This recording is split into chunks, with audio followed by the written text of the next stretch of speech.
Plano rin ba kayong pumunta ng LU? Abay, para sa inyo ang video na ito.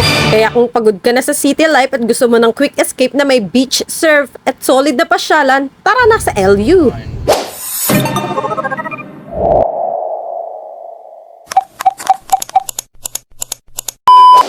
Hi guys! Welcome back to my channel. Kung bago ka dito sa channel ko, I am Julie the Explorer at ngayon isi-share ko sa inyo ang ultimate La Union travel guide. Mula how to go to La Union, accommodations, travel itinerary, hanggang sa best activities na hindi mo pa dapat palampasin. How to go to LU and what are your options? First is to commute. You can book online through Viajeros. First time ko nagpunta ng LU is via commute. Kaso nga lang hindi pa tayo mini vlogger nun kaya wala pa akong mga videos at pictures masyado nun. So ayun na nga, nasa mismong site na tayo. So ilalagay lang natin yung destinations at origin natin. So merong two main terminals, ang Cubao at Pasay. Dahil malapit nga tayo sa Cubao, pinili ko na yung Cubao. For drop-off, eto na lang yung pinili ko. San Juan lang naman kasi kilala ko. Tapos check na tayo ng available dates. Sold out na ngayong coming weekends. Monday na nga lang pinili ko for trial. Pwede ka din mag-book ng round trip na. Pero one way na lang muna pinili ko and total of 672 pesos. Super deluxe nga ito. And kindly read na rin yung mga travel requirements. So ipaprint nyo yung voucher nyo kasi no printed voucher, no trip. Sige kayo. Then, pwede na kayo mamili ng time na gusto nyo. Meron pang morning to evening na available, pero morning na yung kinuha ko para sakto sa check-in time ng hotel. At pwede na rin kayo pumili ng uupuan nyo. Pagkatapos, ilalagay nyo lang yung full details nyo. At sa baba naman, pwede nyo ilagay kung may student kayo, senior, or PWD para sa discounts ninyo. And then, proceed. And please read the terms and conditions. Huwag ka nang tamarin, alam kong mahaba, pero kailangan mo yan, be. And lastly, heto yung options nyo for the payments. And voila, nakabook ka na. Pero kung hindi ka sanay mag-online, pwede naman mag-walk-in. Option 1 is Partas Bus. Kung hindi naman din peak season or weekends, is mas okay na rin mag-walk-in. Mas mura kasi daw yun. Kung puno na yung Partas, meron namang alternative. Viron Transit, Dominion Bus Lines, or GV Florida. Pero hindi La Union nakalagay dyan Lawag, Vegan, or Ilocos Sur. Ask nyo na lang yung conductor din. And kung gusto mo talaga ng sobrang chill na paglalakbay, try the sleeper bus ng Farinas Transit. Pwede ka din mag-carpool, or pwede ka rin maki-joiner tour. Sa joiner nga lang, halos mapupuntahan mo na lahat. Depende nga lang sa package na kukunin mo. Cons nga lang nito is laging limited ang time. At kung mamalasin ka pa, minsan tayo may mga sapak yung kasama mo. And lastly, bring your own car. Budulin nyo ni mga friends nyo may mga sasakyan. Mas flexible at pwede kang mag-stop over kung saan-saan. Food trip baga para sa taong gutoming katulad ko. Kung mahal ang plane tickets ngayon, papuntang LU sapat na. Para sa healing galing mo at para sa vitamin C mo na din. Best time talaga is madaling araw umalis para iwas traffic at aesthetic agad sa vlog para sunrise. O, diba, bongga? 5 to 7 hours ang biyahe dito. Depende kung gaano ka ka-excited mag-overtake. Ingat! Next is accommodation. Naku, wag nyo kaming gagayahin yan dahil sa pabugso-bugsong damdamin namin papuntang LU. Ayarn, wala kaming hotel. Buti na lang nakakuha in the last minute. Kaloka. For groups naman na yung nakuha namin, cottage siya na may attic, ganon yung style. Kaso syempre, mas mahal talaga pag last minute ang booking. Ganito yung itsura ng tulugan namin. Good for family or groups na talaga siya. Ang very wrong lang na nagawa ko dyan, hindi ko nakuhanan kung anong name neto. Diyos mio! Baka nakapag-stay naman din kayo dito. Ano bang name neto? Nakalimutan ko. Masyado na excited, di na tuloy alam kung ano. Welcome to La Union! Mga buddy! Yes. Yung joiner tour naman na sinalihan ko is mas solid yung pinagstayan namin. Mas spacious at may iba't ibang rooms. Ang ganda pala yung tsura ng mga may sarili rin sila CR.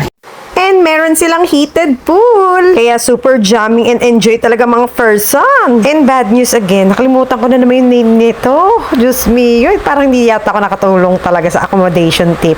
But don't you worry about people hanging around. Hayaan nyo pag nakabalik ako ng LU, mag-accommodation hopping tayo din eh. So ano, tara na ba? Travel itineraries, let's go! Welcome to Basilica of Our Lady of Charity in Agoo, La Union. Let's start our travel dito. Let's start our journey with a prayer for safety and protection. I know we do have different faith, beliefs, or religions. Always choose to respect for peaceful and harmonious life. Napakaganda nga ng simbahan nila. And located to sa oldest town ng La Union, kaya bakas ang Spanish vibes ng lugar.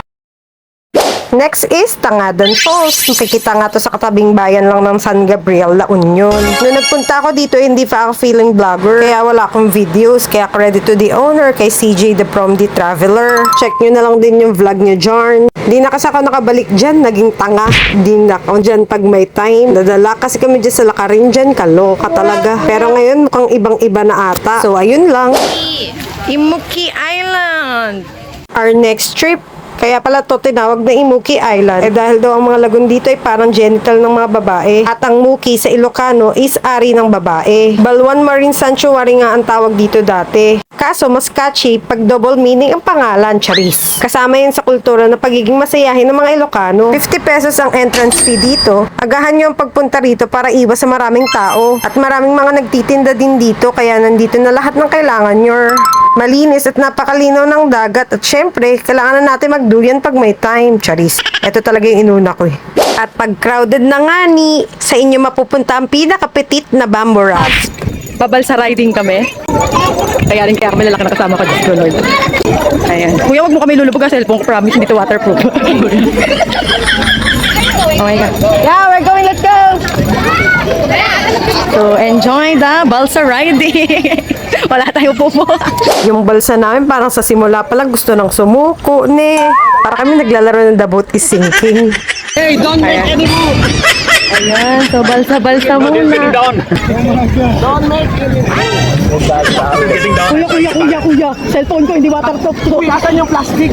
Ayaw nga pala, sorry na. Pero galit. Wala na tayong magagawa, nandito ka na sa gitna. Adventure. Hi, Messi. Tiis ganda nga ni, para hindi mabasa. Yung gigil niya sa pambubudol ko, eh. Diba? Super adventure here in Imuki Island. Imuki Island. Look at Messi. Messi, say hi. Paninindigan niya raw hindi maligo, Charles. Ang mga bato dito is kasing talas ng dila ng tita mong judgmental, kaya talagang doble ingat dapat. At huwag kang aasa sa puting buhangin, dahil rocky tayo rito, parang relationship nyo, ganun. Pero gravity, pag nakita mo tong lagoon, ang linaw ng tubig, mama! Parang intention ko lang sa inyo, pure, charis. Sabay, hindi na record. Saya now, sunog later ang mga bakla. Tanghaling tapat. Pero at least refreshing here in Imuki Island. Heto ka, hindi na kinaya, naligo na rin. Sa refreshing at linaw ba naman ng tubig, sinong hindi makakahindi? OMG. Next is, bahay na ba to? Uy, ang ganda. Nalito nga kami sa bahay na Bato at Bato de Luna. Nakatch kasi nito yung attention ko, kaya nag-stop muna kami rito. Yan, so we're here in Bahay na Bato. Ayan, so we're here na sa Bato de Luna for 50 pesos entrance. And may environmental fee rin yan na 20 pesos dun sa unahan. At marami nga dito pang picture perfect spot. So, let's G, ibuti na natin.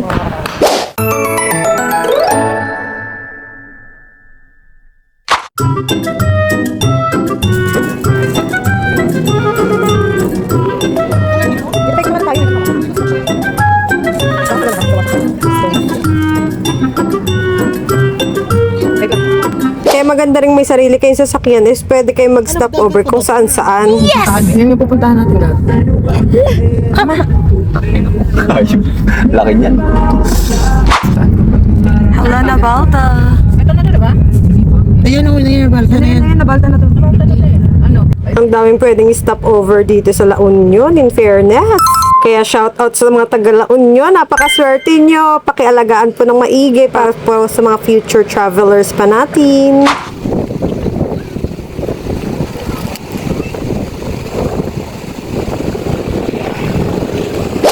Yung tipong kahit mag-road trip ka lang dito sa LU is napakagaganda na ng mga views. Like sana oils na lang talaga. Kasi ata yan. Hindi, nagpipicture kasi si ate. Si Jerry. Makukulay at napakagaganda rin talaga ng mga infrastructures nila dito. Kaya kahit sa kalsada lang, mapupuno na ang phone gallery mo. Watchtower ng pala Julian eh. Buong-buo yung pangalan ne. Welcome to Baluarte. Ang ganda ng tubig ko. Color blow. Blow na blow. Duarte Watchtower. It's a Na ginawa ng Spanish era. Imagine yung haba ng pinagdaanan neto. Pero nakatayo pa din. Parang ikaw, matatag. Weh. Hindi nga! No entrance fee dito at marami rin mga nagtitinda. Napakasarap magmuni-muni dito at tumambay. Ang sarap din mag-swimming kaso nga lang parang lumalamon to ng buhay. Piliin mo na lang mag-sightseeing. Baka pag pinili mo mag-swimming, hindi ka na makauwi ng buhay. Maging history ka na rin sa lugar na to. Welcome to man-made forest. O, diba, pictorial is the key to success tayo. Pasawait. So, nauna tayo. So, napunta tayo yung background nila. O, bakit? Camera ko gagamitin mo? Kapal na kapog mo. Aray ko! Ganun kami magmahala ng mga kaibigan ko. Sasakyan ang gumigilid po dito. Charat! Another free spot na pwede maglaro ng ganda-gandahan. Let's go! Dito tayo ngayon sa Grapevines. Ang pinasikat dito sa La Union. So, mag-grape picking tayo. Kaya nga baka mahulog ko. Ayan, so naghahanap pa kami ng mapula-pula daw dito sa Grapevines. Ayun ang sabi ni Kuya, ayun. Ayun. Si Ating, parang naliligaw na. Ano, 700, 2 kilos na. Oh, sa Grapevine, layug. Layug tama ba? Layug. Layo. Hindi ba bawang? Nasa bawang tayo. Bawang kami, pero hindi bawang pipitasin natin kung dito mga namimintog na grapes na to. So, ano ba dito? Magkamali ako ng pinel sa best. Perfect! Wow! Sige, napapawisan na.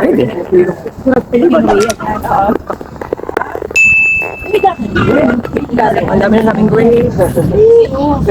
Sige, Ihuli nyo to sa itinerary nyo para hindi malamig yung grapes nyo pag uwi ng Manila. uy!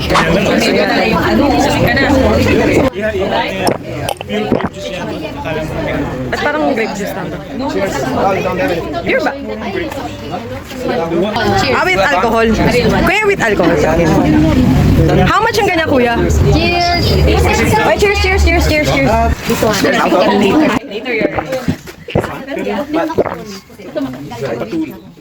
Pwede din kayong bumili ng mga grape juice, wines, and mga bawang na rin dito.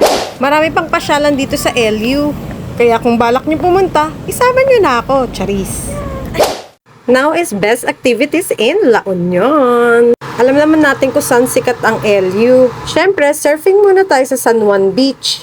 Kahit first timer ka, kala mo, feeling mo, nasa travel commercial ka. Hanggang sa bumalentong ka na lang. Don't worry, normal dito ang uminom ng dagat. Pag tumumba ka, tawanan mo lang. Kasama yan sa experience. Price range 500 to 700. Depende kung gaano kay karami or gaano kagaling tumawad. Next is food trip and cafes. Dahil napagod tayo sa surfing, kailangan natin bumawi. Dito sa LU, maraming coffee shops and food tripan. Kaya happy eating! Next is nightlife. Siyempre, pampatanggal stress din. Maraming ang chill bars and party bars dito na pwede nyong itry. Pero kung di masaya ang party, gumawa ng sariling party. You can also do paragliding dito sa La Union. Credit to the owner kay SRM. Check nyo na lang din yung vlog niya dyan. Nasa 4-5 nga pala ang gastos dyan.